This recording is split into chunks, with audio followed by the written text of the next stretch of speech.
La France regorge de dynasties puissantes, mais peu sont aussi mystérieuses que celles des Mullier. Derrière ce nom, peu de gens connaissent les visages qui se cachent dans l'ombre, et pourtant, ces individus contrôlent certains des plus grands secrets économiques du pays. Une fortune estimée à plusieurs milliards d'euros et un empire qui s'étend sur plusieurs continents, des supermarchés aux centres commerciaux, en passant par le secteur de la mode et de la distribution. Bienvenue dans l'histoire fascinante du clan Mullier, un groupe qui, loin des projecteurs, a su construire un empire colossal tout en restant remarquablement discret. Les Mullier sont issus d'une vieille famille du nord de la France. Leur histoire débute à la fin du XIXe siècle avec Gérard Mullier, un entrepreneur visionnaire. Né en 1942, ce dernier n'était pas destiné à fonder un empire, mais c'est pourtant ce qu'il a réussi à accomplir en créant l'une des entreprises les plus emblématiques de France, le groupe Auchan. Fondé en 1961, le groupe a vu le jour à Ronques, dans le Nord-Pas-de-Calais, en tant que petit supermarché. Au fil des années, Auchan s'est rapidement imposé sur le marché français, devenant un géant de la distribution. Ce succès, bien qu'extraordinaire, n'est que le sommet de l'iceberg. En parallèle, les Mullier ont diversifié leurs investissements dans de nombreux secteurs, allant des grandes surfaces aux centres commerciaux, mais aussi dans des entreprises comme Leroy Merlin, Decathlon et bien d'autres. Mais derrière tout ça, il y a une particularité. Une gestion familiale extrêmement discrète où les membres du clan préfèrent l'ombre à la lumière. En effet, leur nom est rarement associé à leurs entreprises et la famille se veut particulièrement secrète sur ses affaires internes.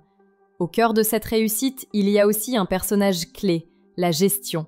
L'entreprise a été structurée pour garantir une indépendance totale vis-à-vis des grandes banques et des investisseurs extérieurs. Dès le départ, le clan Mullier a misé sur la famille pour gérer son empire, et c'est ce qui a permis à cette dynastie de se distinguer. La gestion est restée entre les mains de ceux qui ont fondé l'empire. Ce secret de famille, où chaque membre est à la fois actionnaire et gestionnaire, a permis au groupe de se maintenir loin des tumultes économiques et des crises financières. L'un des exemples les plus parlants de ce secret bien gardé est le rôle de l'association familiale Mullier, AFM, une organisation créée pour gérer les investissements et les intérêts familiaux. Cette association est restée dans l'ombre pendant des décennies et ne s'est ouverte au public qu'avec parcimonie. Ce modèle de gestion permet à la famille de garder un contrôle total sur ses entreprises sans devoir se rendre compte des pressions externes. Le groupe Auchan, l'entreprise phare de la dynastie, a connu une croissance exponentielle. Dès les années 1970, la famille Mullier a fait preuve de vision en intégrant la notion de grande surface, alors encore peu développée en France.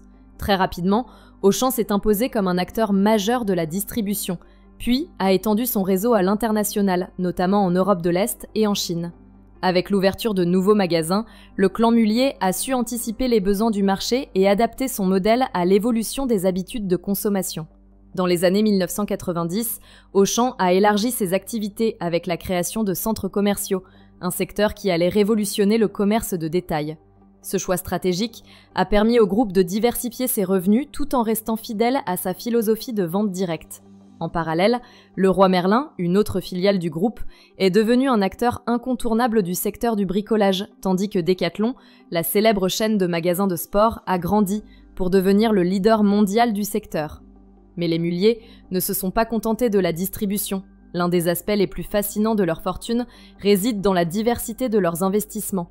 Le groupe Mullier détient des parts dans des entreprises de secteurs aussi variés que l'immobilier, l'énergie, les télécommunications et même les médias. Une telle diversification a permis à la famille de traverser les crises économiques et de continuer à prospérer.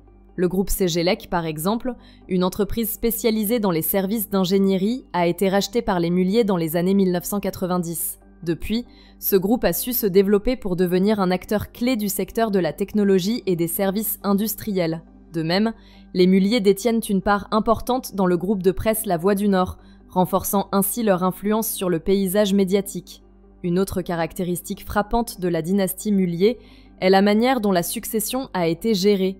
Contrairement à d'autres familles d'entrepreneurs qui mettent en avant leur héritier dans les médias, les Mullier ont toujours fait preuve de discrétion en ce qui concerne la transmission du pouvoir. La succession dans le clan est un sujet tabou, et peu de personnes savent vraiment qui, parmi les membres de la famille, est destiné à prendre la tête de l'empire. Pourtant, plusieurs membres de la famille ont progressivement pris les rênes de certaines entreprises. Par exemple, Michel Mullier, un des héritiers, a joué un rôle clé dans la direction d'Auchan et dans la gestion des divers investissements familiaux.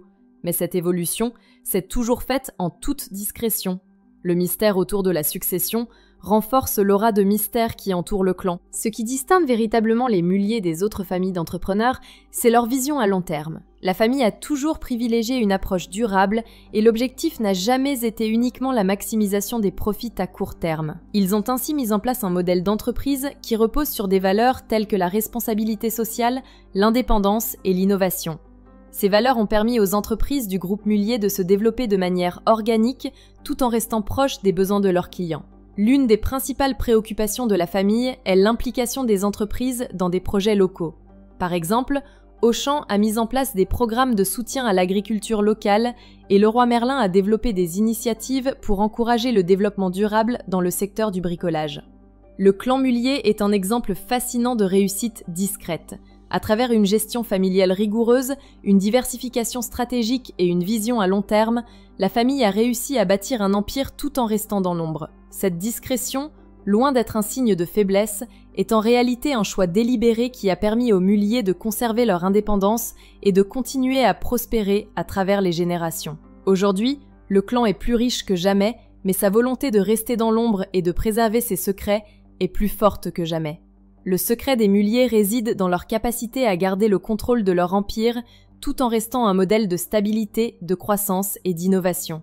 Et bien que peu de personnes connaissent leur histoire en détail, leur influence sur l'économie française et mondiale est incontestable. Si la vidéo d'aujourd'hui vous a plu, n'oubliez pas de vous abonner pour ne pas manquer nos prochaines vidéos.